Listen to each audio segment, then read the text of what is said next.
Cageside with John Morgan. And welcome everybody to another episode of Cageside with John Morgan. I'm your host, Eric McMahon. I'm not going to say we had a fight night in the Apex Center this past weekend because we had bitegate in the Apex Center this past weekend. And we are going to look forward 3 weeks away to the big dog, UFC 300. Here to break both those down with me, follow him on X, John Morgan _MMA. He is John Morgan. What up, brother? What's going on, man? Yeah, it was a good weekend. You know, not the highest profile event of all time, but still I thought some entertaining matchups. And I also got to work on the mic the night before at Tough Enough with Justin James. So, you know, I always enjoy, you know, calling up and coming regional fighters from this area and really internationally, man, you know, on UFC Fight Pass. So it was a fun weekend right here in Las Vegas. Got back to work after the birthday week of getting just to have the entertainment side of it. Was back to work, but you know what, man, we love working just as much as we love hanging out. It's amazing sport. Yeah. Well, let's just dive right into the Apex, right? We could go. Okay. Obviously, you think you lead with the main event. We think we lead with Rose Namajunas and Amanda Ribas. Good fight. You know, Rose comes out with victory. I don't think we can lead with that. I don't think we can lead with 300. Is just 3 weeks away. I don't think we can lead with that either. I kind of have to agree with you here, right? Because what we saw was one of the most unique situations that we've ever seen. And when guys like us, I'm not trying to pat ourselves on the back too much, but we watch a lot of fights. We're involved with a lot of fights, and we're doing this every single week. And when something happens that even you're like, I don't even remember the last time I saw that. What's going on? Then you kind of have to go with it, regardless of everything. And that's no disrespect to Rose Namajunas, you know, reestablishing herself as a contender in a new division at 125 pounds. It's nothing against her. It's just this is the story that I think most people are most intrigued by. Now to most casual people, when you say, "Hey, Mike Tyson, so and so and so," they're always going to say, "Oh yeah, watch out for your ears; they'll bite your ear off." I mean, that is a stigma that Mike Tyson just has now, right? And so if we're going to think of biting incidences in combat sports, obviously that's number one, correct? Right, 100%. That is by far the most famous biting incident in combat sports of all time. Number two, in my opinion, and it's the only other one I can off the top of my head think happened this past weekend, Igor da Silva gets disqualified for biting Andre Lima in the second round of their fight this past weekend at UFC on ESPN 53 from the Apex Center. Now, we'll get into the bite. But you are sitting on press row, cage side. What was it just a weird, surreal experience just being there? It really was, because, you know, there's some benefits to sitting cage side, right? Which is, I mean, obviously an amazing view, and you're getting your impression of it, not just whatever TV camera is on, you know what I mean? So there's that, right? The downside of it in certain situations is you're not getting the commentary at the same time. So if there's some things that you might not be seeing, you might not know exactly what's going on. And that was the situation here. Those of us on press row, you know, we see the stoppage, we see referee Chris Tognoni come in, halt the action. I'll be honest with you, when Chris Tognoni initially came in, I thought maybe he was coming in to address the cage grabs, right? Because Andre Lima had grabbed the fence a couple of times to prevent takedowns, and I thought maybe Chris Tognoni thought, okay, here's a neutral position where I'm not going to be stopping the action, you know, or causing any issues with positioning. I'm going to address the cage grabs right here. So I wasn't really sure what was going on, but then, you know, he calls for the doctor and there's other things going on. We're like, okay, clearly this is not a cage grab situation. And then we start to see the replays and there's discussions going on. And that's when it became evident. And it was bizarre at that point, because I just, as you said, I've seen a couple biting incidents here and there over the years, but never in that position, never standing in the clinch. It's usually from a competitor who's incredibly frustrated on the bottom, right? Who's trying to bite out of getting smothered or bite out of getting a choke. And it doesn't happen a lot. I'm not trying to say this is something that we see happen a lot, but maybe it happens once every couple of years. but I've never seen this. So it was, as it was unfolding, it was a little bit bizarre to try to ascertain exactly what was going on. I'm kind of glad you brought up the positioning, because anytime we've ever seen anything, even like Michael Chandler, Dustin Poirier, it's when the hands are going across certain positions, right? And it's an easy target, like whatever, fish hooking, doing whatever. It's an easy target because you're just happening to go over there. That's not what happened here. All right, so we got to break down the position before we break down the reason for disqualifying and or the discussion that led into the disqualification. Now, they're both standing. There's kind of like a high waist. He's hip riding him and Igor da Silva is in the advantageous position. He's controlling for the back. Most bizarre about this. He had the advantageous positioning in the fight. And so think wrestlers, like a lot of times when they'll put their head in the back of their arm to kind of like wrench that arm back to get somebody off balance. It was almost a position like that, but standing against the cage. Right. And so he starts burying his head down there. And I'm just like, well, head positioning is very important in a lot of situations. So that's what he's doing, And then his opponent, Andre Lima. Lima. Then Lima turns back. He's obviously saying something, and you don't get it at the time. Like, what the heck is he doing? And then I think a fence grab came in, and you're like, he's grabbing the fence. But he's really grabbing the fence to show the ref what the hell just happened. Yep. Here's what boggles my mind. What goes through your mind in that situation saying, I'm going to bite him? Now, right? Let's just recap. He is an undefeated 8-0 fighter in his first fight after winning a contract from Dana White Contender Series. Hey, I've got a great idea. I'm going to start winning this fight. And as I'm winning this fight, I'm going to bite him in a position that there's no need to bite him in.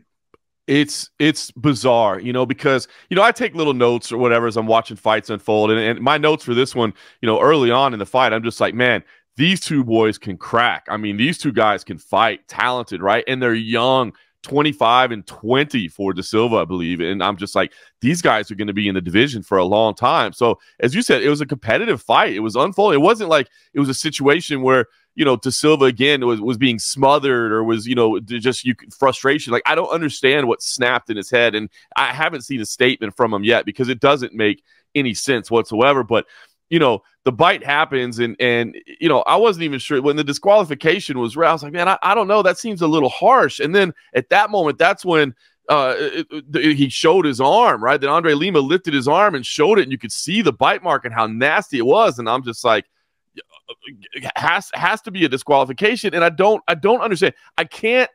There is no justification for it. There are very few rules in the sport of mixed martial arts that you have to adhere to, right? I mean, most everything is free. It was called no holds barred at one point, right? I mean, but there are a couple of holds that are barred. One of them is biting. Eye gouging were illegal. It's always been. It's always been from day one. Like, we get it. Like, as a sport, you don't bite. That's like a skill you teach, like, a 2-year-old, right? You know what I mean? Like, bro, you don't go around biting people. That's just not something we do. You know what I mean? And so I don't understand it. I mean, again, you would think that it was some kind of like you snapped, right? I mean, clearly, like you weren't thinking. I mean, you can't be. There is no there's just no logical explanation for it, I guess is what I'm getting at. There's no logical explanation for it. But then even still, you look for an explanation. Like I said, I've seen guys that are stuck in chokes and they bite, as you mentioned. But it's because, well, the arm was kind of forced into my mouth. And I was like, well, if I bite it, maybe he'll move it. I've seen guys even, that'll bite another opponent's chest because they're getting smothered, right? And, again, illegal and uncalled for, but you kind of get it. You, as a black belt, understand if there is somebody on top of you and you simply can't move, it is some of the most frustrating positioning you'll ever be in your life. And, you get kind of claustrophobic and you just get angry. And so you're like, well, if I bite him, he'll move. So, again, all wrong. But at least you go, okay, I kind of understand. This one, I simply cannot wrap my head around the decision-making process whatsoever. Like, why? And again, unnecessary. He's not in a bad position there. He's actually in a good position of a very competitive fight that he's performing well in. And I have questions about the bite. Like, there's no answering why. Who the hell knows? Yeah. But the question is, how the hell do you bite like that with a mouthpiece in? Right? There was top and bottom teeth mark. So did he like, I don't even understand the physics of it. I mean, can you imagine the amount of pressure that must have been applied in that bite for that to happen? You know what I mean? Like, as you said, did he spit out his mouthpiece, or was not it not that I saw? Not you that understand the top. You saw the top teeth marks.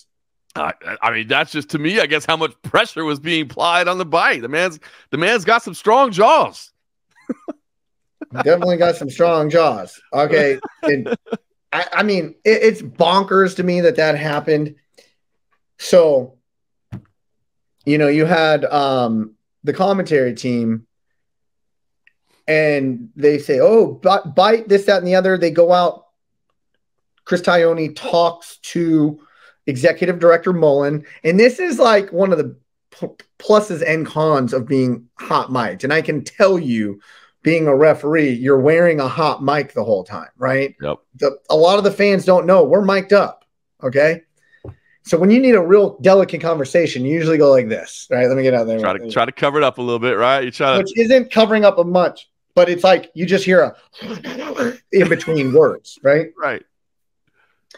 He goes out and he goes, hey, I need you to pull up the replay, because that's what happened. So executive director, peek behind the curtains. Timeout, foul called. Okay, I look over to the replay. They're like, we'll cue it up. And then Mullen, executive director Mullen, will be like, hey, production truck, can you get me the situation of right when it went to the ground? The minute it goes to the ground, or can you get me the situation with this sequence leading up to the alleged, nut shot, something of that nature. So the production truck knows, let's go back 30 seconds and re-cue it up for the replay. So Tognoni goes out and says, I need to see a replay of this. And the executive director, you can hear him saying, I've already got the replay queued up for you. And then Mullen and Tognoni, you can hear them conversing through the hot mic. And executive director Mullen, who literally couldn't have handled this any better. Like, the guy is a straight up G, man. The guy knows this sport almost more than anybody. He has situational awareness. And I always say, if you think there's any impropriety anywhere, there ain't in Vegas. I can assure you that. Yep, I agree. He doesn't even tell Chris Tognoni what to do, because he knows the rules. He knows the rule that the referee is the sole arbiter of the fight. He's the only one who could start and or finish a fight. Okay? So he goes, as we see here, he buries his head in this position. We cannot see the bite, but he is in position to make a bite if he so chooses. And then Chris Tognoni, realizing hot mic, goes like this and covers it, and then it becomes a right. Chris Tognoni comes into the cage, waves it off. One, it shows how good executive director Mullen is. Right? Yep. Agree? Agreed, 100%. Yeah. They handled the situation perfectly. They really did. And it was funny. So when they were queuing up the replays, that's when we became aware, cage side, of, okay, wait, now we can see what's happening. This is not about the cage grab. This is about, the biting and the complaint and what's going on there. And I thought, at that moment, they decided to wave it off. And I'll be honest with you, and I kind of touched on earlier, but at the moment, I thought maybe this was a little severe, right? Because as you said, you can't see the bite. And that's just because, you think about it, where the face, the positioning, all those things were. And the replays never showed a clear intent of like an actual harsh bite. You never saw the mouth open and close. Correct. Exactly. So, and we have seen that at times. I think a famous one, Ronda Rousey, Liz Carmouche, right? Where it's like, Liz Carmouche had the early rear naked choke. Think how that could have changed history, right? If she chokes out Ronda Rousey. But the arm is in there, and so there's a little bit of bite impressions. But she even said afterwards, like, that wasn't really so much that she bit me. It's just that I was trying to choke her and my arm was in there, and it was really my application of the rear naked choke that was causing the impressions because I'm the one pulling backwards. So, you know, you weren't sure. So there's this call and it's a disqualification. And at first I was like, that's a little harsh maybe, you know, and I respect the heck out of Jeff Mullen. I respect the heck out of Chris Tognoni. I've watched him come up from calling amateur fights at Tough Enough for years. I mean, we're going on 16 years out here in Las Vegas. I've watched his work, you know. I thought maybe this was a little rough, right? And then they go, I'm assuming they went to commercial. As I said, I'm not watching the broadcast, but, you know, they wave it off. They didn't go to commercial. They showed it because, boy, because they waved it off, and I was like, I don't know. And that's when the camera went on the arm itself. That's when he lifted up the arm and showed it. We could see it on the monitors in there. And I was like, oh, wow. Yep. Nailed it. 100%. That is not an accidental impression in there. That is not like you couldn't force your arm back into the face hard enough. Yeah, the physics like, don't work. Right, right. You know what I mean? Like, just think about it. So when I saw that impression, immediately my concerns of, you know, what was that a little harsh? I even tweeted at the time. I was like, no question about it. That is the spot on call because that is, I mean, that was just crazy. So they nailed it. They nailed it. They nailed it from start to finish. They handled it right. I have zero issues with the decision to further disqualification whatsoever. So it was, I believe, Bisping was on the call, Laura Sanko, and I forgot who else was on the call. Brendan Fitzgerald, I believe. Okay. So Laura Sanko is kind of breaking down the play-by-play. Oh, it's a disqualification, this, that, and the other. Oh, and then Bisping was like, oh, wow. Like, wow, that's crazy. And he starts like, I'm not going to say going hard on Tognoni, but he starts commentating about like what he thinks Tognoni should have done. And he says, I would have rather, like, I don't see how you can disqualify there. That needs to be a hard warning. And then it's winner by disqualification. And right before he does that, he lifts his arm. Instantly, the commentator team was like, holy shit. Yeah. Oh, absolutely disqualification, and Bisping doubles back. I said it should have been a hard warning, but no. Disqualification. That's good to hear. Yep. My point in all this is, right, same reaction that you had is the commentator. Like, same That's funny. reaction. Yeah, that's funny. But in my head, I started going to this weird analogy. I'm going to go on this journey with me. All right. I get this way sometimes. You know that. Let's go. Let's go. I likened it to pro football a little bit, right? The replay system in pro football. Now, if you watch a replay system in pro football, they go, okay, well, we can't tell if he crossed this line or if this foul happened. We need to pair it with 3 other camera views to then make a timeline of it. And then we can infer, because this happened on this camera angle and this happened in this camera angle, that the in-between happened. That happens all the time. They look at multiple replays and they infer what happened to make a decision. Right. Chris Tognoni had the first replay because he was the first one who saw it and nobody else saw it. He saw it immediately, called the doctor in, and then left the cage, watched the replay. So he pieced the two together. He didn't see the mouth open, but he already saw the injury, clear bite mark. And so that's why he was so ahead of the game, because he, to use my pro reference, he saw the first replay, the actual bite mark, and then the actual replay, and he inferred incorrectly, did so accordingly.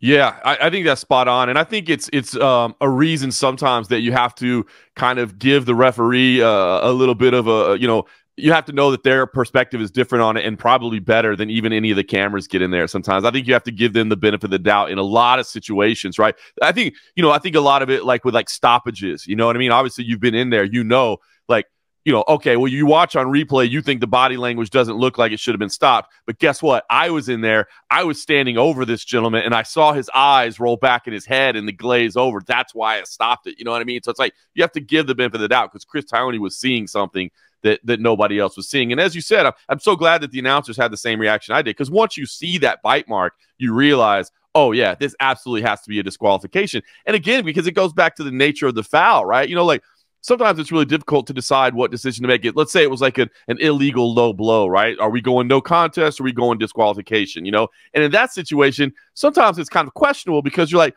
well, did he throw the kick with the intention of landing to the groin, or was he actually, throwing to the inside leg and it just got misplaced? And, and that's a debate you can have. With a bite, there is no legal bite. You know what I'm saying? It's not like, well, he didn't mean to bite him that hard, or he didn't mean to bite him in that manner. Like, you should not be biting under any circumstance, any situation whatsoever. So I'm glad to hear the announcers had the same reaction I did, because that just, to me, Tognoni nailed it. That's a disqualification. You don't hard warning and reset that. You know what I mean? And hey, I better not ever see you do that again. I mean, again, if it's a rule that you were taught as a 2-year-old toddler and you broke it, you know what I mean, in the octagon, like, you get DQ'd. So unfortunate, man. Absolutely unfortunate. It was just, again, I can't explain the mindset whatsoever, because there is no. How are we even talking about this? This is bizarre. That's what I'm saying. This is why you don't want to, you don't want to, minimize the accomplishments of everybody else in the car, because there were some great victories and some great moments, but this is just such a bizarre situation. And now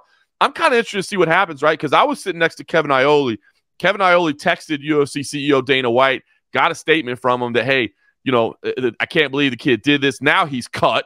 He's gone. He's a 20-year-old that has worked to get to the UFC, and his first fight in the UFC gets cut. And now I'm kind of interested. Undefeated fighter at that, coming off a contract win on Dana White Contender Series. You know how they push these Contender Series guys. Yeah, I mean, you got a real opportunity for you. It's sad. 20 years old. It's sad, and I do believe that it's justified. I mean, this is ridiculous. Again, we're talking about it so rare, because this is something that there's just a handful of rules you've got to follow, and this is one of them. And so I have no problem with Dana White cutting the guy either. Now, I will say, in life in general, I'm a big fan of second chances for people. And so at 20 years old, to think that, this kid could never, ever, ever work his way back to the UFC, I'd hate to see that, because obviously, the financial implications that come from not being able to compete at the sport's highest level. I mean, that becomes a real opportunity to evaluate your career as to whether or not you really want to do this or not. Like, if at 20 years old, I can never, ever again reach the UFC, like, do I want to keep doing this? I mean, there are other places to go. PFL, Bellator, they pay very well. You got one championship out there. There are other organizations, but as a whole, this is the highest level and the most income available to you. So you start wondering, I mean, do you keep chasing this as a career? And so for that reason, I hope that, the door isn't necessarily shut to him forever, assuming that he goes out and for several years continues to show that he's not a problem, that he's, he is able to control himself, that he is able to maintain, proper decorum in combat sports. Again, we're not asking a whole lot of you. Yeah, that's what I'm saying. It's not a lot. Like, listen, you're being utterly professional about this, John. You don't need to be that professional. Can he prove down the line that he will not bite people? Yeah. That you're not a risk. I love that you said the second chance thing. Dana White seems to speak in absolutes a lot of time. The whole Josh Koscheck back in the day. Yep. Paul Daly. Huh? Paul Daly. Paul Daly. Yeah. Yep. But I do think with this kid being so young that I hope he has an avenue back, but he has to feel the pain of this for a while. You got to own it. Hey, again, I mean, kind of joking about the fact that you teach a 2-year-old not to bite. What's the other thing that we teach our children? Like, for every action that you take, there will be consequences. I mean, this world that we live in, you can literally go out and do anything you want in this world, but there's going to be repercussions for every choice you make, good or bad. You know what I mean? And so absolutely, you've got to pay a penalty risk. I mean, he's still got to answer to the commission as well. I'm sure there's going to be a suspension there. I imagine he's probably on a 10-10, and he got disqualified, so he only made 10 grand for this fight, right? And then now there's going to be probably a $5,000 suspension and fine on this. Yep. The guy just destroyed his whole career in 1 second. It's crazy, man. It's again, there's no logical explanation for it. And you're right. I mean, he, for at least the time being destroyed. Again, I am a guy that believes in second chances, man. I really am. I am a guy that doesn't believe you necessarily need to throw your whole life away. But there are repercussions, and you're going to have to pay him, and it's going to be a long road back. But I hope he can do it. I mean, kid's 20. He's a baby. You know what I mean? So I'm hoping he can work it back. But this is it's indefensible. And it's absolutely indefensible. Agreed. So How about the other side though? How about the tattoo afterwards of it? Yes. And getting a 20. Originally was going to get a $25,000 bonus, but then gets a $50,000 bonus because Andre Lima goes out there and gets the tattoo. That's I got effing bit bonus, and the teeth marks actually in the arm as well. I mean, hey, if you're gonna embrace the moment, man. This kid made the most out of a weird situation. Yeah, we have to admit, Rose Namajunas picks up the victory that night. Yeah, that fight happened as well. I'm not going to say spectacular victory. She did what she needed to do to win. Moves forward, but strategically calls her next.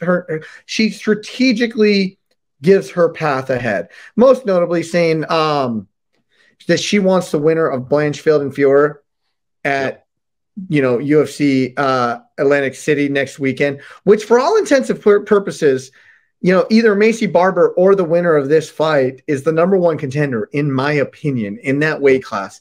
And Blanchfield is a dog that we haven't seen in a good way, right? In this division. She's not fast. She only got fast hands, like the greatest grappling. This girl is relentless. I'm a huge fan of Erin Blanchfield, but formidable opponent, Fiore. Whoever comes out of that victory this coming weekend, Rose Namajunas says she wants that fight to be kind of like a #1 contender fight, and good for her. She made the roadmap for her in the UFC pretty easy. I agree with that. No, I agree too. I thought it was really smart, kind of call out on her part, taking the moment to kind of manage your career. Because what you're looking at is the fact that we've got the trilogy about Grasso and Shevchenko that's being tied up by the Ultimate Fighter. That it looks like it's kind of being earmarked for September at that show at the Sphere, which would make sense. The celebration of Mexican Independence Day, you'd like to have a title on there as well. It's going to be a pay-per-view. So it looks like that fight's going to happen in September. And if that's the case, well, that's 6 months away, right? So, because look, if Erin Blanchfield wins this fight, and truly Manon Fiore as well, if she wins this fight, either one of those ladies coming out of this could conceivably say, I'm the #1 contender right now. And you know what? I don't mind sitting around and waiting for 6 months. Now, if you wait for 6 months, now you're probably actually either waiting 9 months or a year because you're waiting for that champion to emerge and be willing to turn around. So if you say that, you might be committing to sitting on the sidelines for a year. But when there's a title on the line, that means a championship contract, a lot of money that comes along with it. And those don't come along all the time. So it might be worth your time to sit and wait. But if they don't want to sit and wait, or if the UFC doesn't want them to sit and wait, they might schedule a #1 contender fight. Maybe, in fact, you put a #1 contender fight as the co-main event of that card in September, so that if something, knock on wood, unfortunately were to happen, you've got some backups ready to go that you can juggle the pieces a little bit and still have a championship fight or an interim title fight or whatever the case may be. And especially when you're Rose Namajunas, I mean, she's a star, right? Erin Blanchfield, Manon Fiore, hardcores. We're fans, right? Like, we can't wait for this fight. I don't know that either of those names really resonates with the casual fan just yet, but Rose Namajunas does. I mean, she's a former champ. She's well-liked. She's a beloved figure. I think she does. So there's a lot of opportunities. Rose did a great job because there's a lot of things happening at women's flyweight right now, and there's still a lot of possibilities. Sometimes you hear people call out stuff, and you're like, well, come on. That's not going to happen. That's not going to happen. These all could. And let me mention Macy Barber's name again as well. You threw that in there. She threw it in there. Macy's in all that conversation as well, 100%. Right. And the UFC knows who these girls are. That's why they're headlining the card. Absolutely. Right. But I don't think the UFC would allow that division to get bogged down. Right. So it makes logical sense. Rose, it's either the winner of her, Macy Barber, or Macy Barber versus the winner of that. There's a next fight for any of them. The winner of this is not waiting for a title shot. I can guarantee you that. Yeah, as I think about it, I really think the co-main event slot, or at least a main card slot underneath that title fight, is probably a real good spot for it, because then you said either A, you've got a #1 contender and a champ that fight on the same night, so that's easy to schedule them next, or again, knock on wood, if something bad happens, you've got some backups in place ready to go to rearrange and juggle the pieces a little bit. So I think that's probably where we see it happen. All righty. So moving on. April 13th, T-Mobile Arena, Las Vegas, Nevada, United States of America, UFC 300. It's going to start picking up steam, but we're going to get on this a little bit early. I don't want to get bogged down into breaking down the card. We got plenty of time to do that. Yes, okay. we do. I want you to give an honorable mention and then what fight you are really looking forward to the most. Oh, that's tough. I mean, because you're talking about a fight. I mean, the lineup is loaded with interesting fights, right? Intriguing matchups and like names that you want to say. I mean, this is a card that we've never seen before, right? I mean, Dana White mentioned it, and it turned out to be true. It's crazy. Deiveson Figueiredo and Cody Garbrandt is the first fight of the night, not the first fight of the main card, the first fight of the night. Two former champions going at it at 3:30 in the afternoon in Las Vegas on a Saturday. You know what I mean? That is amazing. So there's a lot of fights on here that I mean, gosh, Bobby Green and Jim Miller. I mean, you're a hardcore fight fan. How are you not looking forward to Bobby Green and Jim Miller, right? Gangsters getting after it. How about the late addition of Jalen Turner versus Renato Moicano? I mean, that was just like a little bonus, a little cherry on top that they mentioned just in the last couple of weeks. So I mean, there's so many. So and by the way, everything that I'm just talking about right there, those are all early prelims. I'm not even touching on anything on the main card, right? So I think the easy answer a lot of people are going to say is, look, there's Justin Gaethje versus Max Holloway. I mean, how is that not an incredible fight? And I know you and I are both excited for it. I know we also both have our concerns about that fight as well, but we're both very, very excited about it. There's no way it's not going to be action-packed. What it means in the aftermath, well, we'll see. But we know those are two fan favorites going at it. But I'm going to tell you what, I am going to pick one a little lower down the card than some people might have expected. Well, so are you, is that what you're giving, is you're most looking forward to? And then you're about to tell us about your second maybe best or your honorable mention, or maybe so. Yeah, you know what? Because maybe I feel like I'd be going a little too hipster with this pick if I said this is the one I'm most looking forward to. So I'll probably have to slot this pick as my honorable mention. I'm not trying to be so hipster. I guess the one I'm most looking forward to, yeah, probably is Justin Gaethje, Max Holloway. I feel like it's an easy answer, so that's why I kind of hate to give that one. But that's just two all-action fighters, respectable fighters, right? There's not going to be any trash talk in the build-up. It's just going to be like, hey, you and me outside, we're going to do this. Like, yeah, let's go. It reminds me of Hulk Hogan versus Ultimate Warrior back in the day, babyface versus babyface. Right, that's it, right? I mean, you're not cheering against anybody in that one. You're just being like, I love that dude. I love that dude. This is going to be a hell of a scrap. Let's go. You know what I mean? So that's probably number one. So I will say this would probably be my honorable mention, but I am super looking forward to Kayla Harrison versus Holly Holm, man. I am so excited for this matchup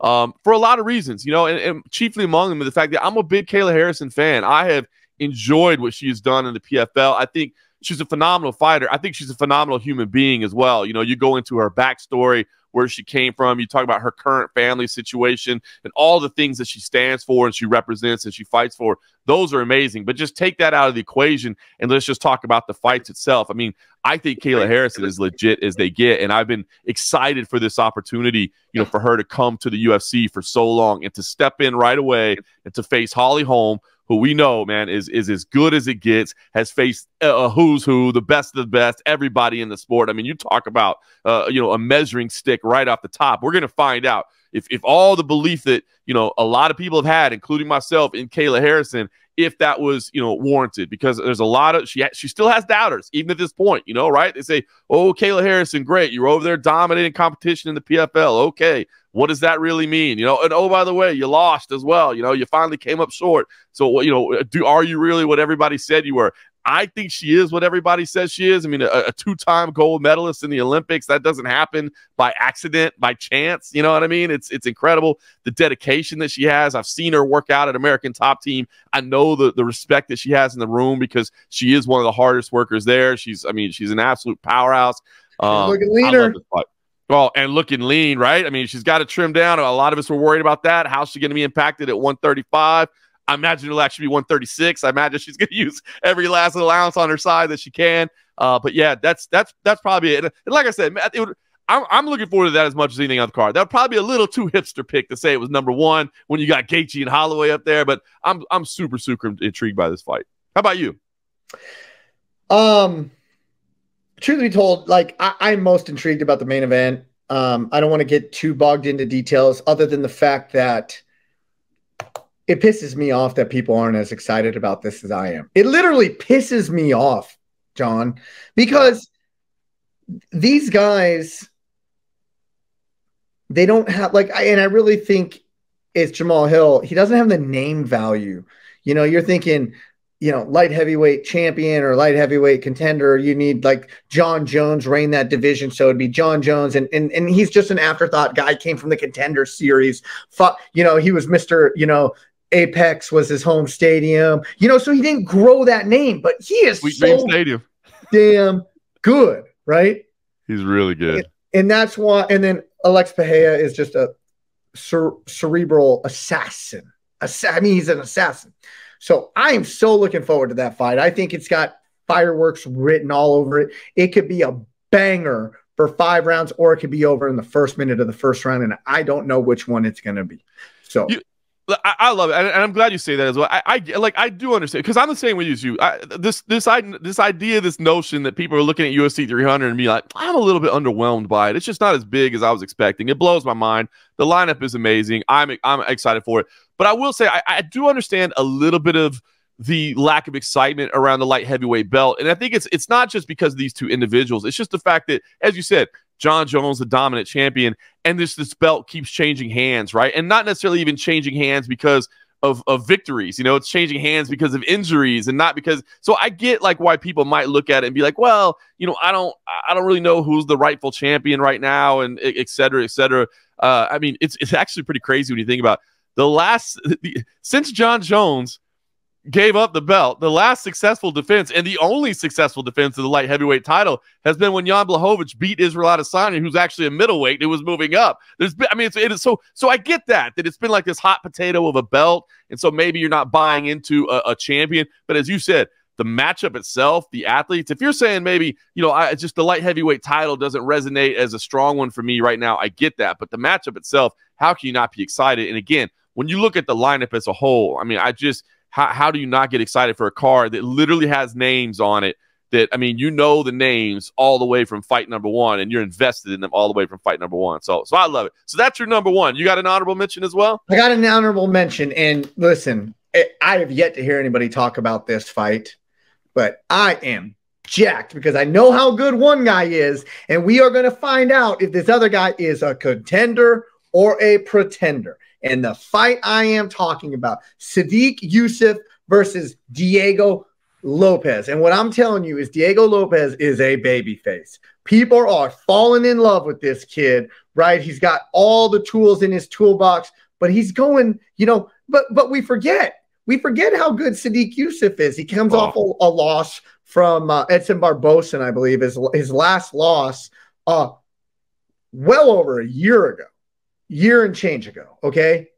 And Diego Lopez, you know, he's rising the ranks. He's good looking. He's got all the tools in the tool bag, but he's facing a guy 13-3, and Diego Lopez got this resurgence 23-6.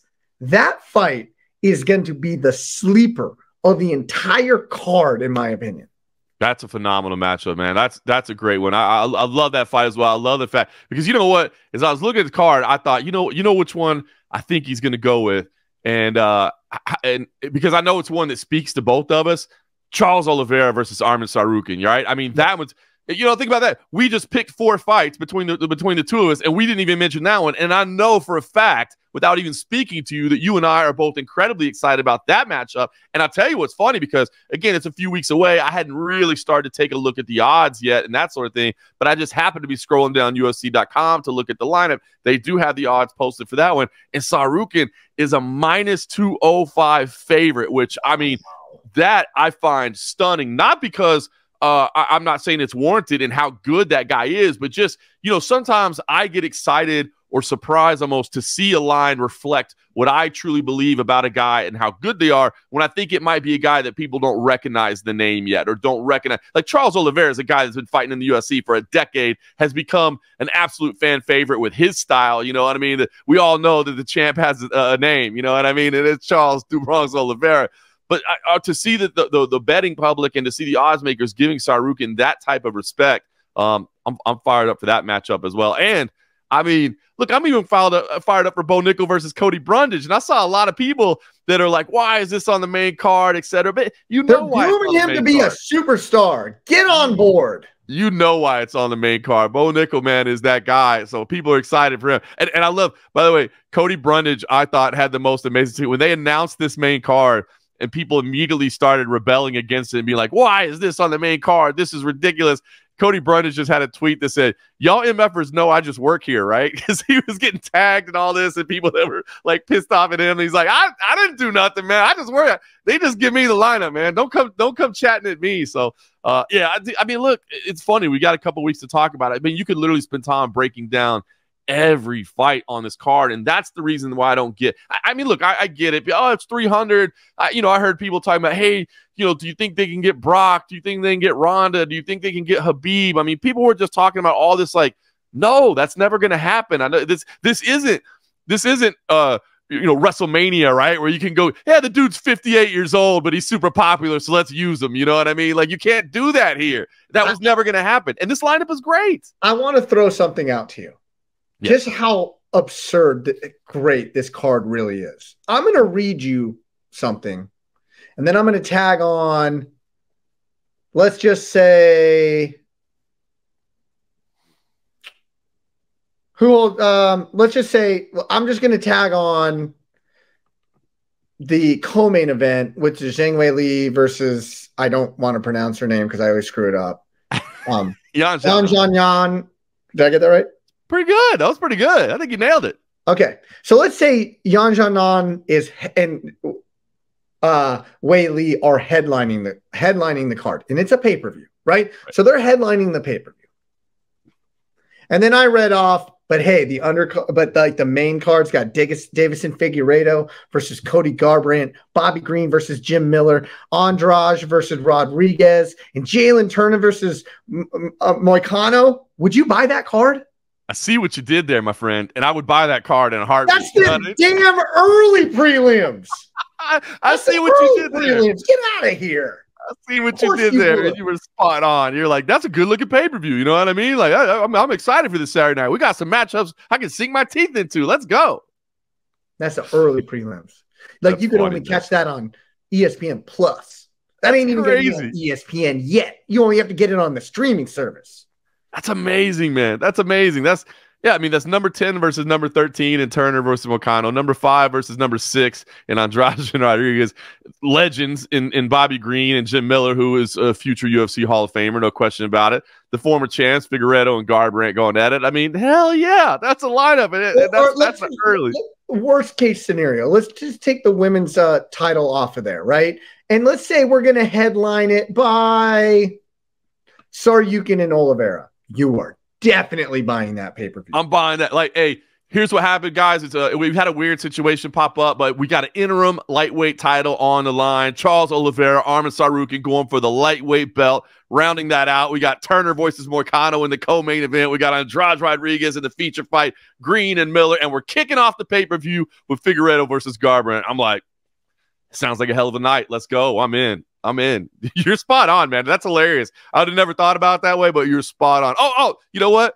I'm sorry. The lightweight title fight, those guys got injured. Unfortunately, that interim lightweight title that we had planned on isn't happening. So instead, our new main event, I know this is crazy. We're going with a new main event. We're putting the BMF title on the line. It's Justin Gaethje versus Max Holloway in the main event. The rest of the card is still the same. Are you in? We all say, man, great job. Can you UFC, man, they pull off miracles. But if they explain it just by adding the headline, everybody's like, oh, UFC 300, I'm disappointed. Shut your damn mouth. Makes me want to slap people sometimes, John Morgan. You are so spot on, man. That's brilliant. You're right. I've been frustrated, and now I have a way to explain it to people moving forward, thanks to you, Eric McMahon. I appreciate that, because now when people tell me they're disappointed in it, I'm going to lay that scenario out for them, and right then the mouth is going to have to go, shh, silence. You know I'm right. Let's just go back to the UFC 299. Great card, great main event, great prelims. It doesn't hold a candle.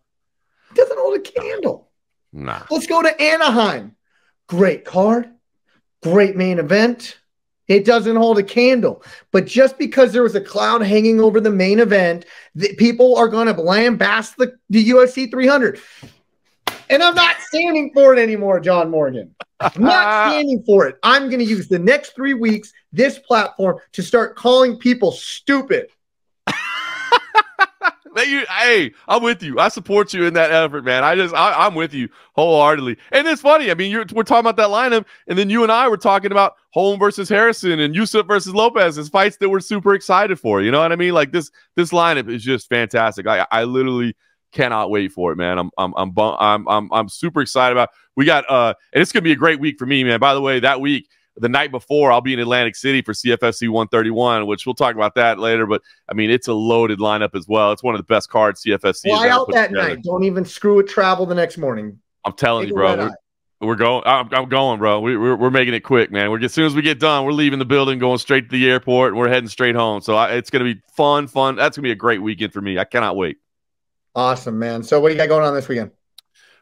Chilling this weekend. The UFC is up in Atlantic City, so I am not making that trip out there this week. I'm hanging out, so I'll just be watching that on TV like the rest of you, and looking forward to it. As you said, I think it's a very meaningful main event in that. Obviously, it really is going to dictate what happens at women's flyweight. I'm excited for it as well for selfish reasons. Erin Blanchfield, of course, came through CFFC. I actually got to call some grappling matches with her recently, and she is fantastic, man. She's a great talent, a very nice addition to the roster in the recent years. But Manon Fiorot she's a specimen, man. She's a great athlete as well. So I'm really excited for that matchup. And, there's a lot of fights on here that I'm looking forward to. But, yeah, chilling at home this week, and then we'll start the road work again next week, man. We've got a great grappling event next week. And then, again, that'll lead into 300 and CFFC 131. So chilling. How about you? You got a busy week, light week? What are we doing?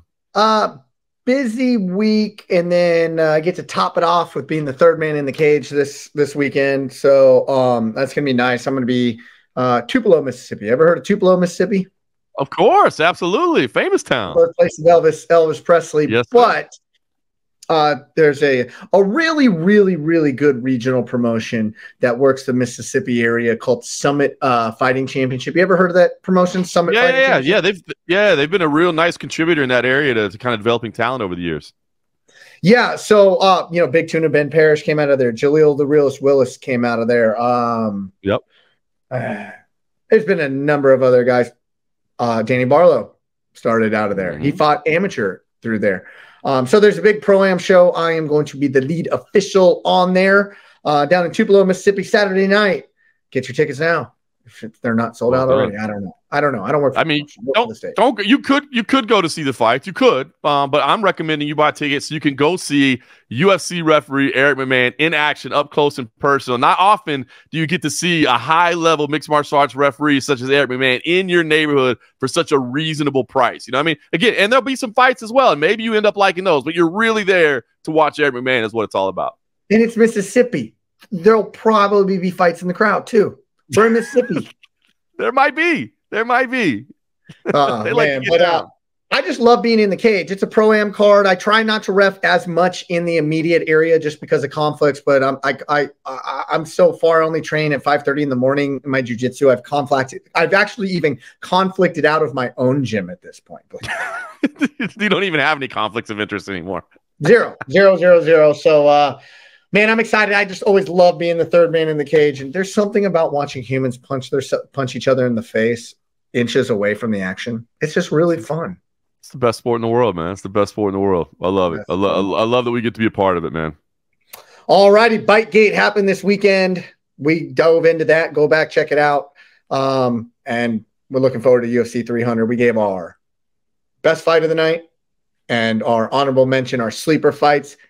And then we laid out why a lot of you are stupid people for saying this card isn't great.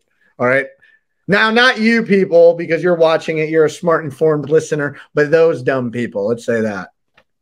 if you piss you off Doesn't it just piss you off? If you listen to the show and criticize it, you're okay. But if you don't listen to the show or don't watch and you criticize, then you're dumb. So but John, doesn't it just drive you crazy that people are just saying it's not a great event? Well, it does, and then it's ridiculous because if you try to defend it, then then instantly you're a shill for the company that's not willing. It's like, come on, man. I'm just being honest with you. Like, this is a phenomenal lineup. So yeah, it really is kind of annoying to see the hate that UFC 300 is getting. The good thing is we're a couple weeks away. That fight, you know what? I'll tell you what. If you think UFC 300 sucks so bad, don't buy it. Don't watch it. Show the world how bad it sucks by just not watching it, because you know you're going to watch it. You're not going to want to miss that lineup. But now we have our talking points, John. We for all you fans in there, take our advice on how to sell the product. Just like we did, throw in a main event and just read the early prelims. That's it. That's all you got to do, man. Hey, I do want to give shout outs, by the way. I know that Bitegate really was the dominant, story from this past weekend's card, but I got to shout out Peyton Talbot, Yusuf Salah, Fernando Padilla, kicking off that main card with just 3 incredible performances, man. I thought all those guys looked, Edmund Shabazian in that crazy back and forth fight with AJ Dobson. That was nuts. So, the main and co-main, the main was what it was. The co-main definitely kind of was what it was, unfortunately. Although there was a lot of drama in there with all of the near knockouts on the way. But those guys especially, man, I just thought they had like scintillating performances that at least deserve a little shout to let know that, of course, we were watching and we did notice. We had to talk about Bitegate because it's one of the craziest things I've ever seen. But those performances were pretty spectacular. We got to talk about your vocabulary, scintillating. I love it. You like that? Scintillating. You know what I mean? I'm going to use it in my own vocabulary now. Stepping the game up a little bit. With that being said, for John Morgan, I'm Eric McMahon. Enjoy the fights.